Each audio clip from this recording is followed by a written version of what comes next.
Ternyata residivis lapas Lowokwaru, dendam dan tolak hubungan sesama jenis jadi alasan Pendik Lestari habisi Abdul Aziz di Gunung Katu, Malang. Usai membuang sesajen di Gunung Katu, Malang, Pendik Lestari melakukan aksi pembunuhan terhadap Abdul Aziz Sofi. Rupanya mempunyai utang dan dendam. Atas dasar dua hal itulah yang bikin tersangka Pendik Lestari akhirnya nekat habisi nyawa sang teman pasca berduel imbas ajakan hubungan badan sesama jenis. Motifnya karena ekonomi dan juga dendam. Karena uang 500.000 ini diambil dari tas milik korban, digunakan membayar utang tersangka, utang konvensional kepada perorangan, ungkap Kasat Reskrim Polres Malang AKP Ganda Syah Hidayat.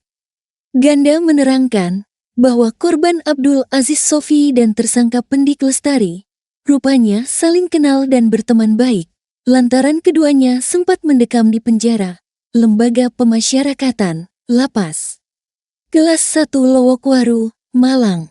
Korban Abdul Aziz Sofi terjerat tindak pidana perbuatan menyimpang. Kalau untuk tersangka ini merupakan residivis dari kasus pengancaman dengan kekerasan, pernah menjalani masa hukuman di Lapas Lowokwaru, Kota Malang, ucapnya.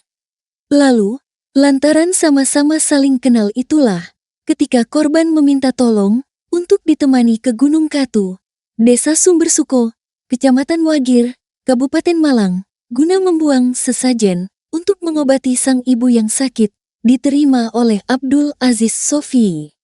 Jadi adanya rayuan dari korban kepada tersangka untuk melakukan hubungan sesama jenis setelah ritual. Antara tersangka dan korban sempat terjadi perkelahian, perebutan senjata tajam, yang kemudian digunakan oleh tersangka untuk melakukan bacokan, terangnya.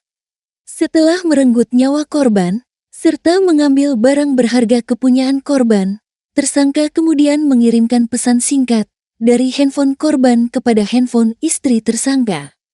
Hal tersebut ia perbuat guna mengelabui kasus ini, supaya seolah-olah korban terjatuh atau bukan jadi korban dari pembunuhan.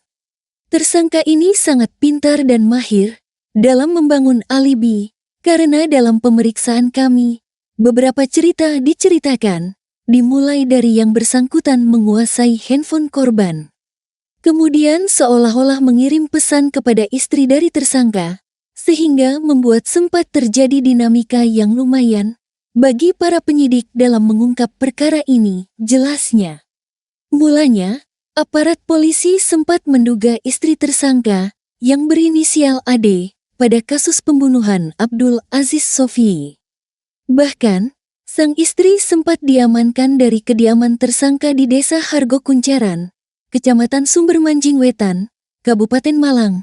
Namun usai melalui penyidikan dan gelar perkara, cuma Pendik Lestari saja yang ditetapkan sebagai tersangka. Kenapa dari awal kita tangkap dengan istrinya, namun dengan gelar perkara dan penyidikan intensif, kita tetapkan tersangka sebanyak 1 orang saja. Jadi tersangka ini sangat luar biasa dalam membangun alibinya di pemeriksaan kami, tuturnya.